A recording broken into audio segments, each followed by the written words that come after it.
costumed vigilantes are least likely to kill you, intentionally or otherwise.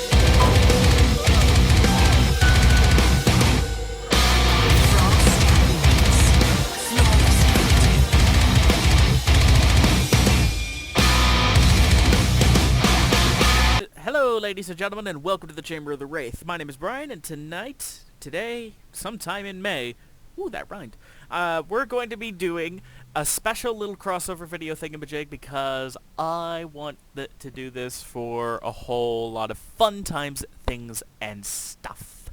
What's really cool, too, is that this is going to lead directly into a little reveal for the channel. However, I do want to say that, unfortunately, there will not be another episode of the Wraithcast until May. We had actually recorded a 3.5-hour episode, and everybody's audio except for mine was gone. Just didn't record. So, the comic episode is actually going to have to wait, and otherwise, and we're going to be doing something else instead. But something else that's really, really cool. But for now, we're going to be talking about Pokemon. Huh, I would have expected that that a certain Pokemon professor would. You know, if you wanted me to cover the science of Pokemon, you could have just asked nicely. It's not like I've been doing anything for the last 3 or 4 years.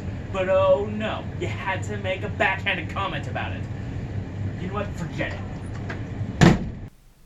Jeez, what a grouch. Anyway, let's talk about Pokemon, which is one of my favorite franchises, weirdly enough, even though I literally have never really talked about it on the channel except for that one video years ago. But the thing about Pokemon is that it's really hard for me, in particular, to record off of Nintendo-based hardware, but, so that's why there's been no Pokemon gameplay on the channel yet. But I have decided to combine that with one of my other favorite franchises, which is a whole different kit and caboodle.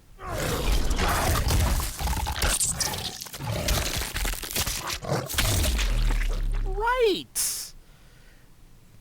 You really need to practice your timing there, Skippy, Sparky, whatever your name is. Anyway, let's talk about why I'm crossing them over. I had the idea not too long ago to actually create different teams for different Mortal Kombat characters. So I picked 10 combatants, mostly out of popularity, but if you guys want me to do more, I would be more than happy to cover more characters. And let's jump, and I decided to give them a team of 6 Pokemon based off of how well they fit the character. Now, a couple of these combatants will have legendaries and crazy mega evolutions.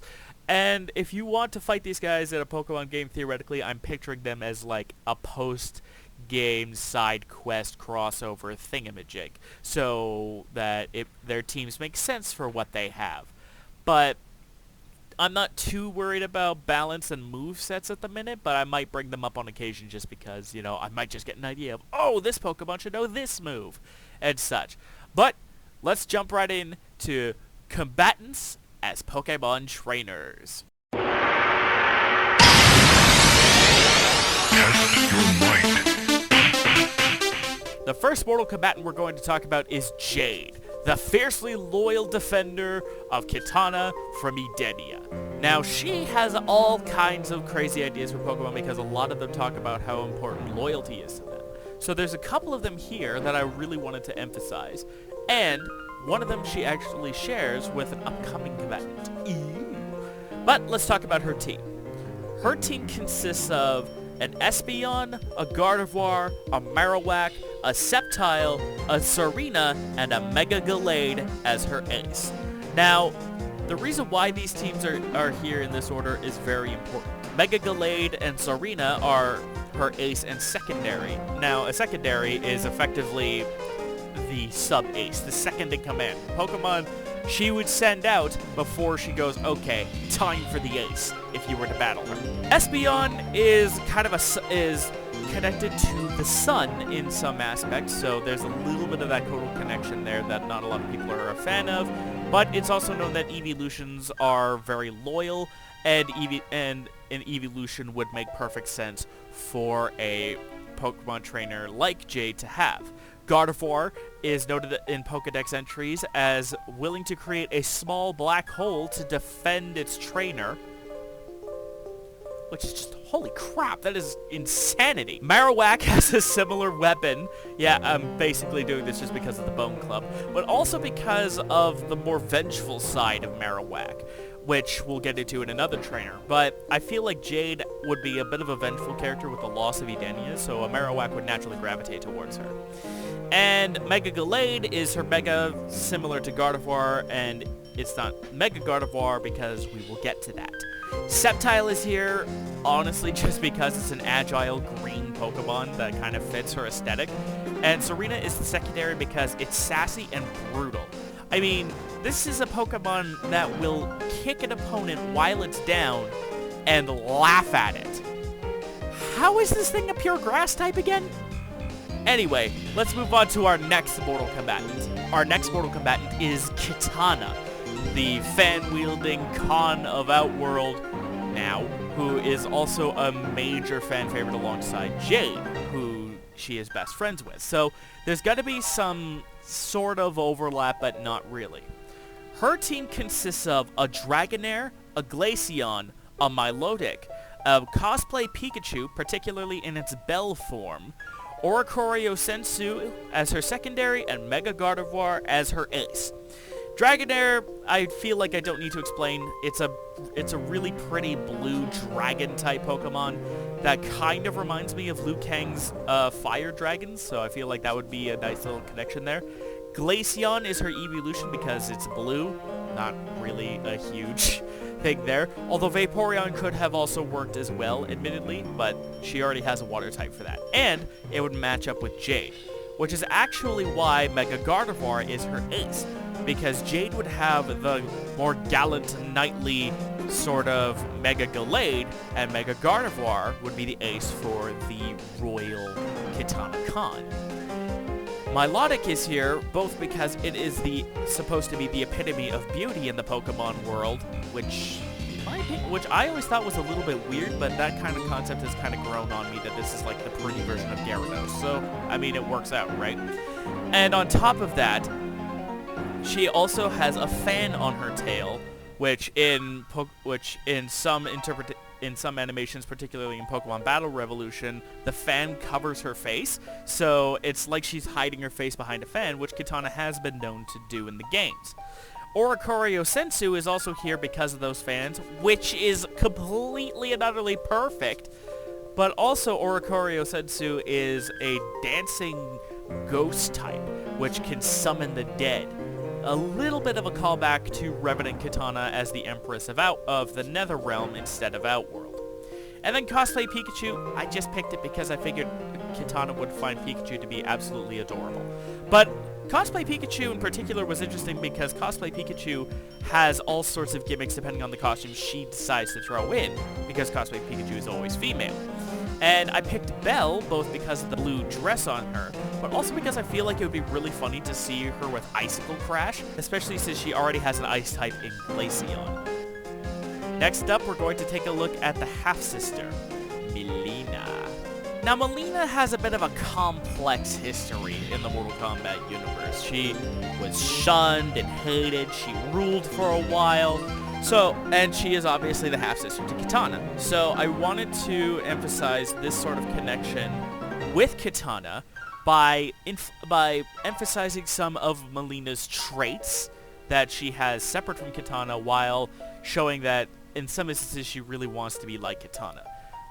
So her team consists of a Gorbis, a Mega Mawile as her ace, a secondary in the form of a Mimikyu, a Nidoqueen, Salazzle, and Sylveon. Now, Gorbis is probably the most unusual pick on this list, but the reason why Gorbis is here is because despite being a Pokemon of beauty, much like Milotic, it has a bit of a dark side in attacking and sucking the fluids out of its prey Pokemon. It's known to be kind of cruel, fitting of Mileena.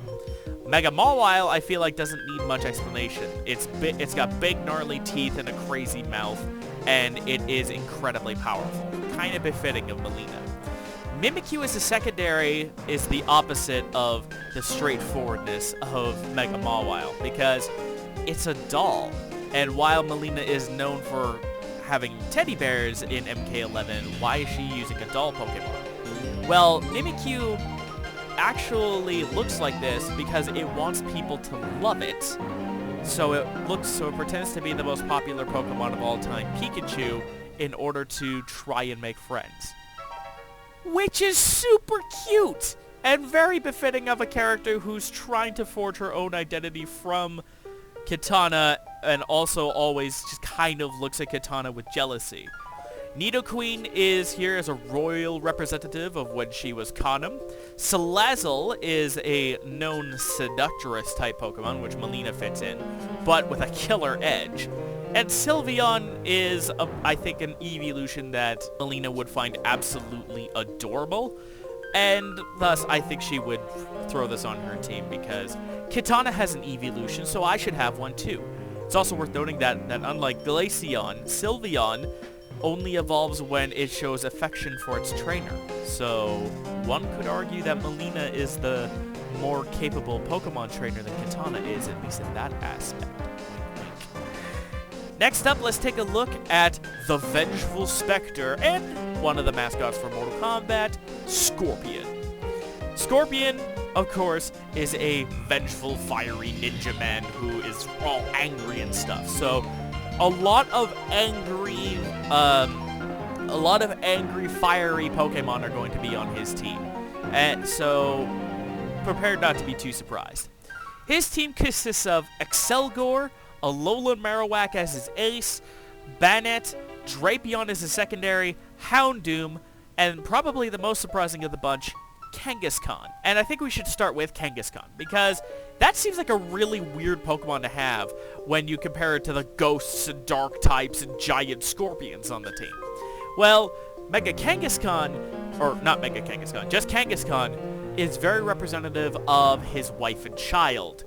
And I can imagine that he would absolutely be attached to Kangaskhan in that regard. And also thanks to the theory that is now mostly kind of put to the side that Cubone is actually a baby Kangaskhan left behind by a dead Kangaskhan, if that makes any sense. That I wanted to kind of give a little bit of a nod to as well. Houndoom is fairly self-explanatory. It's a devil dog. It breathes fire. Flames are so insane that if you get burned by them, the pain never goes away, just like the pain of loss and vengeance. It's very fitting for Scorpion. Which is kind of why I have Drapion as the secondary. I had to give the guy a Scorpion Pokemon. I mean, it's literally on brand for the guy. But because Drapion is a poison dark type and not technically a bug type, it doesn't have overlap with the ninja insect Excelgor. And Excelgor is mostly here to tie into the ninja element, and is a really speedy Pokemon that I think Hanzo would gravitate towards. But he would also gravitate quite a bit towards Banette, because Banette is a crazy, vengeful ghost who is out for revenge after being abandoned. Not the same reason why Hanzo is out for revenge, but a reason that he can get behind all of the same. And finally is Alolan Marowak. Now, I know Jade already has a Marowak, but Alolan forms, I feel, are different enough where they don't necessarily count as repeats, even though I don't technically have a repeat rule. Point is that Alolan Marowak is different enough that it's worth mentioning. Plus, it's a fire ghost type, which if Hanzo were a Pokemon, not a trainer, a straight-up Pokemon, I think that would be his type. I would genuinely think that Scorpion would be a fire ghost type. That is just so fitting of him. Plus, the fact that it controls spirit fire lends itself to the hellfire magicalness that Scorpion brings into. Next up, we're going to take a look at the other ninja-ish. Technically, he's not a ninja, but you get what I mean. SubZero. And SubZero is actually really cool because he has a counterpart to Scorpion's Excelgor on the team.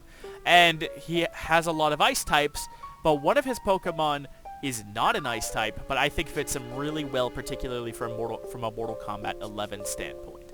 His team consists of Escavalier, Avalugg, Beartick as his ace, Crabominable, Haxorus, and a Weavile as his secondary. Now, the Escavalier is a big knightly Pokemon focused around defense over speed.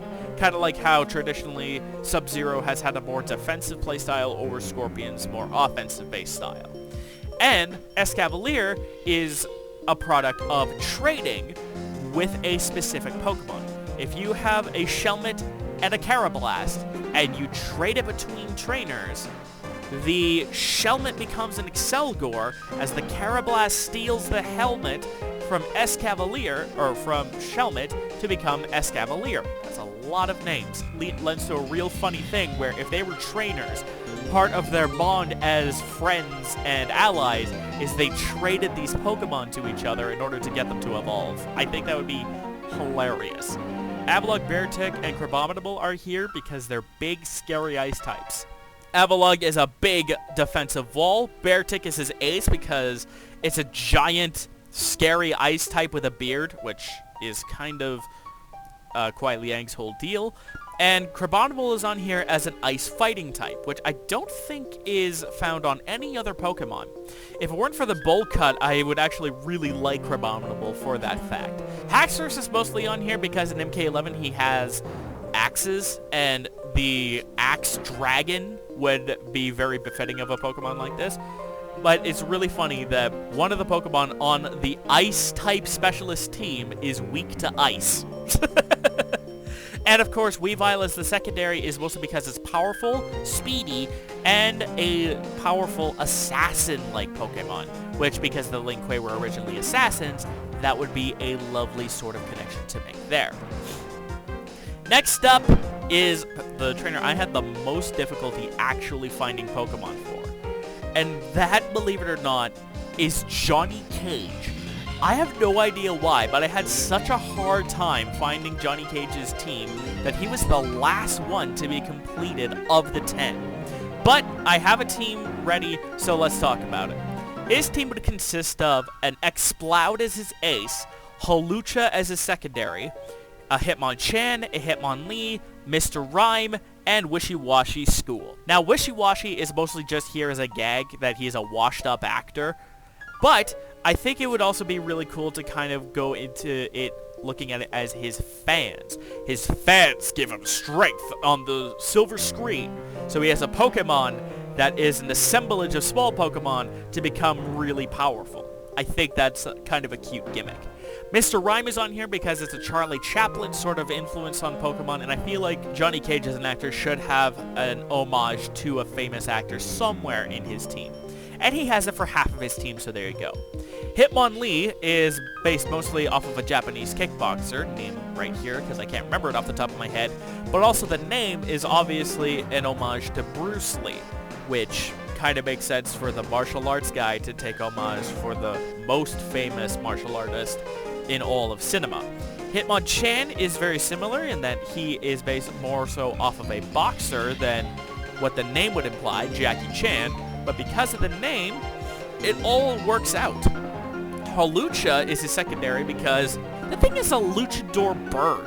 The thing is bouncing off the tightropes and pulling crazy moves, and you know Johnny Cage, if his acting career fell through, would have been a pro wrestler. Come on now. And Exploud is his ace because Johnny Cage is loud and proud, and Exploud is the loudest of the Pokemon. It just works for me. Next up is the least favorite COD, I think, of all of the Mortal Kombat fandom, which sucks because he's one of my favorites, Kotal Kahn. His team consists of an Alolan Executor as his secondary, a Crobat, a Heliolisk as his ace, a Liepard, a Seviper, and a Solrock. Now, Alolan Executor is here both due to its tropical influence because it's a giant palm tree, but also because it's part dragon type. Yeah, a palm tree can be a dragon, and yet Charizard isn't from the start. And on top of that, and because it has its draconic emphasis, this sort of divinity to it, I think Kotal Kahn, a person who has pretended to be a god before would find this appealing.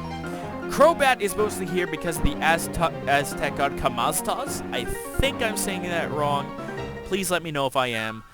But Kombat is mostly here because that is a god in the Aztec religion, and I think it would be really cool to call back on that. Heliolisk is his ace because it is a lizard who takes its power from and represents the sun. Super cool and really fitting of a guy who basically does the same thing, except it's an electric type instead of what I would argue Kotal to be a fire type. Liepard is here mostly because there are no Jaguar Pokemon, and Liepard is the closest thing. Also, one could argue that because Kotal usurped the throne from Mileena, he stole it, and Liepard is a known thief, so there's that little element of fittery there.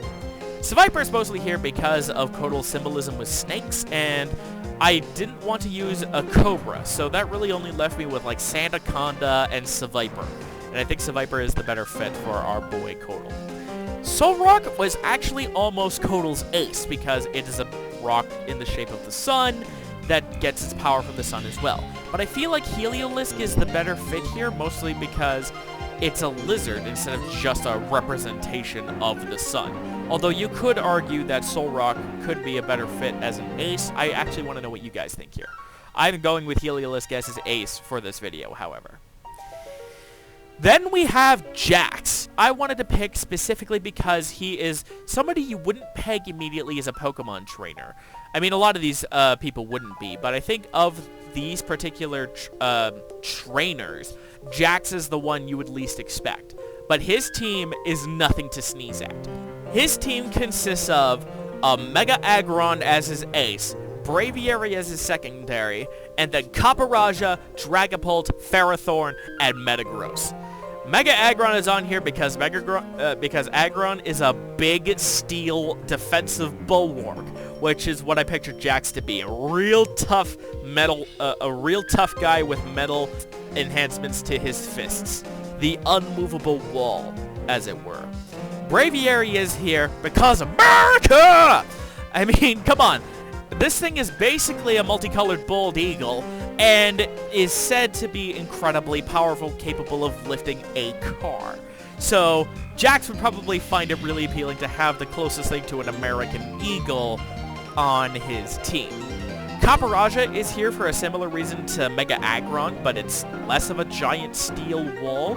I was considering making it Gigantamax, but since no other Pokemon team here has a Gigantamax form, it's not really going to be part of his team, but if I had allowed Gigantamax on the team, Caparajah would have been his Gigantamax for sure.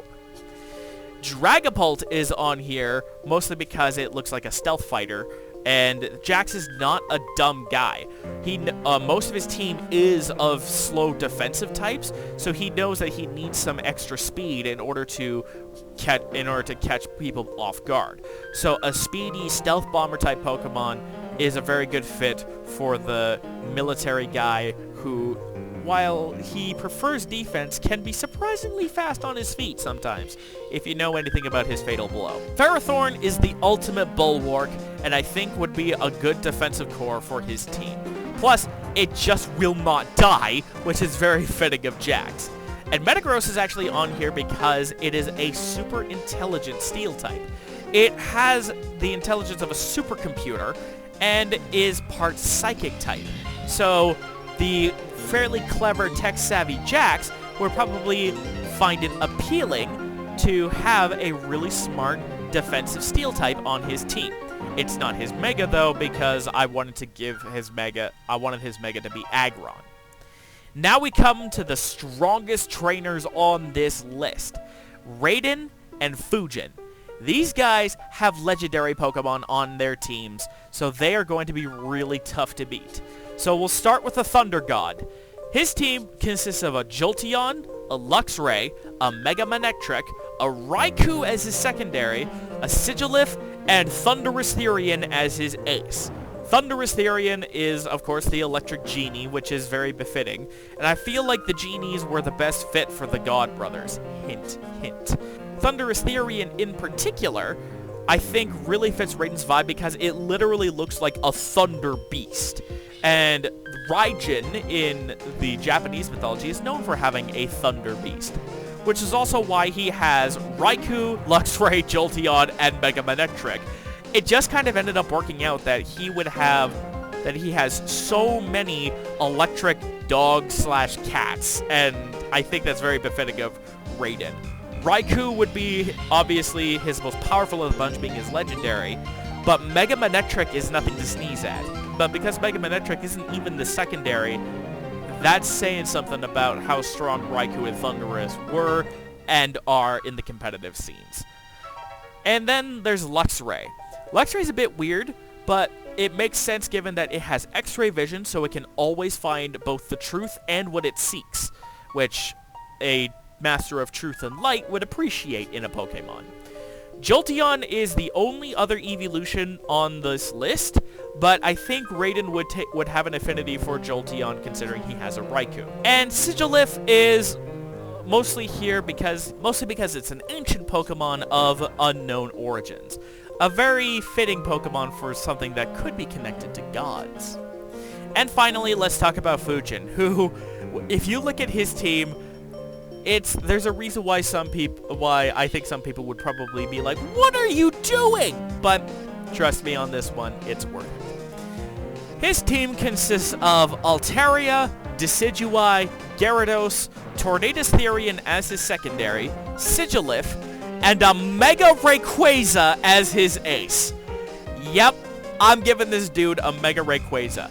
Strictly because it is a dragon, it is part flying type, which I think would be Fujin's type specialty. It is a Mega Legendary, befitting of a god, and it is the most powerful Pokemon basically in all of competitive battle, and I think it would be hilarious if you had to fight the damn thing. Tornadus Therian is his secondary, which is kind of funny that a Tornadus is somebody's secondary, but he's a god and he has Mega Rayquazas, so there's that. Sigilyph is on the team because Raiden and Fujin are brothers, and I want them to have a commonality. And I think Sigilyph is perfect for that, both because it's part flying type and partly because of its mysterious origins. Gyarados is on here because it's a big, scary flying type, but it's also a dragon-looking Pokemon, and a lot of these guys I really wanted to have some emphasis on some draconic-looking legendaries and non-legendaries to be on the team, on these teams, which is partly why Katana had a Dragonair, for crying out loud. But Gyarados is on here for that. Decidueye is on here for the archery theme. Now, it is a bird, but it isn't actually part flying type. It's part ghost type, alongside its grass type nature as a starter. So it's a little bit of a weird one based off of its typing, but because of the archery theme and the fact that Fujin has a crossbow, I think that is reason enough to have it on the team. Altaria is on here mostly because it's a cloud, and clouds are associated with the wind. And what kind of a god is Fujin? However, Altaria is also a dragon flying type, just like Mega Rayquaza. Think of it as a sort of a taste of things to come, as it were. And that basically covers it. Those are 10 Mortal Kombat characters as Pokemon trainers. What do you guys think of this list? Do you have any suggestions? And most importantly, do you have any trainers that you want to make out of combatants? I mean, there's over 80 of them at this point, so why not? Put all of your answers in the comments down below or replies on Twitter and whatnot. And before I go, I actually have a special announcement. Starting on May 17th, I am going to be playing Pokemon Pearl as an emulator on my PC, mostly because it is easier to record that way. I have never played Pokemon Pearl. I've only played Pokemon Diamond and Pokemon Platinum. So I ran a poll on Twitter asking what minerals I should be running because, you know, I didn't want to out and out say that I was going to be doing Pokemon content on the channel just then. But since Pearl won out, Pearl's going to be the game that I'm playing. Thanks so much for watching. Don't forget to be awesome. Like, comment, subscribe, and ring the bell. I'll see you guys on the other side. You can't expect me to believe the confidence most energy bachelor spending another Christmas